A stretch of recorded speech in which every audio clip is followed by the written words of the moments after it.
बिस्मिल्लाहिर्रहमानिर्रहीम। अस्सलाम वालेकुम नाजरीन, आप यूट्यूब चैनल देख रहे हैं। मैं इमरान खान। आज मुलाकात का दिन है। आज इमरान खान साहब से उनकी बहनों की मुलाकात होगी और वकला की मुलाकात होगी, क्योंकि मंगल वाले दिन ये मुलाकातें तय होती हैं। लेकिन फैसल वाडा ने रात को ये स्टेटमेंट दिया और फैसल वाडा ने कहा बस अब बहुत हुआ और अब कुछ किया तो कोई गुंजाइश की जगह नहीं। कल भी मुलाकात नहीं करने दी जाएगी, बल्कि पहले नाके पर ही रोक लिया जाएगा।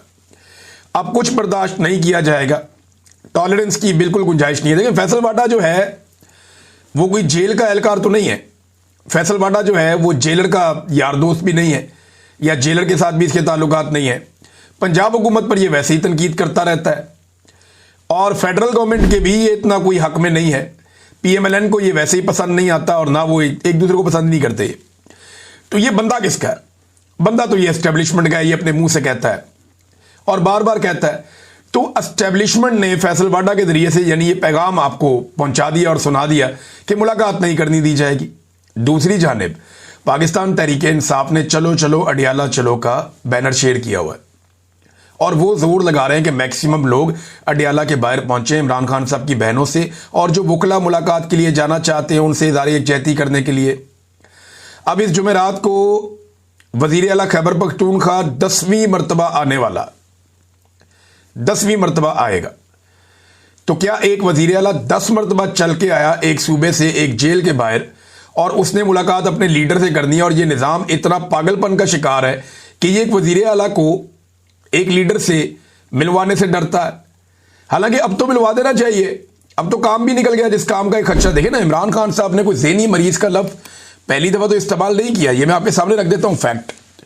इमरान खान साहब आसिम मुनीर साहब के बारे में ज़हनी मरीज का लफ्ज़ पहली मरतबा इस्तेमाल नहीं किया उन्होंने। ये जो अभी 2 दिसंबर को मुलाकात हुई, ये पहली मरतबा नहीं था। इमरान खान साहब बड़े लंबे अरसे से ये लफ्ज़ इस्तेमाल कर रहे हैं, चंद महीनों से, और बार बार आसिम मुनीर साहब को ज़हनी मरीज इमरान खान साहब कहते चले आ रहे हैं। और ये कोई नई बात नहीं है, पुरानी बात है। वो बार बार कहते हैं ये बात। नवंबर के ट्वीट के अंदर भी ये था, उससे पहले भी ये था, अक्टूबर में भी कहीं ये स्टेटमेंट आया था। लेकिन सवाल ये पैदा होता है कि पहले गुस्सा क्यों नहीं आया और अब गुस्सा क्यों आया? तो गुस्सा बड़ा सियाना है। गुस्सा इंतजार कर रहा था कि नोटिफिकेशन हो जाए। गुस्सा इंतजार कर रहा था कि ताहयात इस्तिस्ना मिल जाए, आईनी तरमीम हो जाए, ताहयात मुराद मिल जाए, नौकरी पक्की हो जाए, हर चीज महफूज हो जाए, सारा काम कंट्रोल में आ जाए, उसके बाद गुस्सा आएगा। तो गुस्सा इंतजार कर रहा था अपने काम मुकम्मल होने के। ये बड़ी अजीब बात है ना, गुस्सा बड़ा सियाना है। जो नॉर्मल आदमी है ना, उससे गुस्सा गुस्से वाली बात पे आता है। अगर तो इमरान खान साहब के ज़हनी मरीज कहने के ऊपर किसी को दिक्कत थी तो वो बहुत पहले हो जानी चाहिए थी। लेकिन इंतजार किया गया कि नोटिफिकेशन आ जाए, उसके बाद इमरान खान साहब को वापस ज़हनी मरीज भी कहा जाएगा, उनके वज़ीर आला को कुत्ता भी कहा जाएगा, और बहुत सारे और स्टेटमेंट जो है वो इसके साथ जोड़ दिए गए।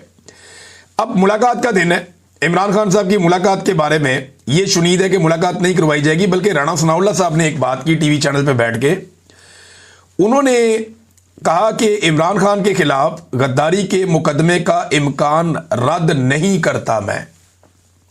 गद्दारी के आर्टिकल 6, इमरान खान पे आर्टिकल 6 कैसे लग सकता है? एक चीज थी जिसके बारे में बार बार कहते थे कि कासिम सूरी को हम पकड़ेंगे, कासिम सूरी को पकड़ के उसको जबरी तौर पे लापता करना था। ये जो पहले प्लान था मैं आपको बता देता हूं। पहला प्लान ये था कि कासिम सूरी को किसी तरह भी जबरदस्ती पकड़ना था और पकड़ के जबरी तौर पर उसको लापता करना था, और कासिम सूरी के जरिए से इन्होंने कोशिश करनी थी गद्दारी का मुकदमा इमरान खान साहब के ऊपर भी बनाया जाए, क्योंकि वो जो एक रूलिंग दी हुई थी डिप्टी स्पीकर के तौर पर उन्होंने, तो वो वाला मामला तो हो नहीं सका। कासिम सूरी साहब जो है वो काफी अरसा पाकिस्तान में रुके, फिर जब उन्होंने देखा कि पानी सर से ऊपर जा रहा है और अब उनका पाकिस्तान में रहना इमरान खान के लिए और उनके लिए भी खतरे में है, तो वो पाकिस्तान से चले गए। तो कासिम सूरी तो इनके हाथ लगे नहीं, इस बात की इन्हें बड़ी तकलीफ है। और काजी फायद ईसा जो है वो चिल्लाते रहे बार बार अदालत के अंदर खड़े हो गए, कासिम सूरी को लेकर आओ, कासिम सूरी को लेकर आओ। तो काजी फायद ईसा ने इन सबको बताया हुआ था कि कासिम सूरी को ले आओ, मामला मैं हल कर दूंगा। लेकिन कासिम सूरी इनके काबू नहीं है। जिसे अल्लाह रखे उसे कौन चखे। और ना सिर्फ कासिम सूरी खुद काबू नहीं है, बल्कि बाद में कासिम सूरी साहब ने मुझे भी निकलवा दिया पाकिस्तान से मदद करके। उनकी बड़ी मेहरबानी, उनकी सारी जिंदगी उनका मैं शुक्रिया अदा करूंगा। तो क्योंकि मुझे आइडिया है कि मेरे साथ पाकिस्तान में क्या होने जा रहा था। तो इमरान खान साहब पे गद्दारी का मुकदमा अब ये किस लिए बनाएंगे, किस तरह बनाएं, कौन सी गद्दारी की है इमरान खान ने? वो आइन की बात करता है तो गद्दारी है, वो मैंडेट की बात करता है गद्दारी है, रूल ऑफ लॉ की बात करता है गद्दारी है, आज़ाद अदलिया आज़ाद मीडिया की बात करता है तो गद्दारी है। ये तो गद्दारी नहीं है। इमरान खान साहब ने अगर गद्दारी का मुकदमा बनाना था तो 2.5-3 साल पहले बनाना था। ये अब 3 साल के बाद आपको याद आ गया, जब वो जेल के अंदर पड़ा है 3 साल से, उसने कुछ किया ही नहीं, जेल के अंदर मौजूद है, जी अब हम बनाएंगे गद्दारी का मुकदमा। नहीं, आप नहीं बना पाएंगे। आपने बड़ी कोशिश की बड़े लोगों को गद्दार करार देने की, लेकिन जो भी पाकिस्तान में आइन से गद्दारी करने वाले हैं वो 4 बुनियादी तौर पे तो डिक्टेटर हैं, सीधे सीधे आइन से गद्दारी करने वाले 4 बुनियादी तौर पे डिक्टेटर्स हैं सीधे सीधे, जिनमें एक general Ayub, general Yahya, general Zia और जनरल मुशर्रफ। इनमें से किसी के ऊपर गद्दारी का मुकदमा बनाए ना पहले, फिर बाकी किसी के ऊपर भी बना लें। नादरीन, स्पीकर ने मुज़ाकरात की ऑफर की है मुबैना तौर पे, और पाकिस्तान तहरीक इंसाफ के लोग इस पे बात भी कर रहे थे।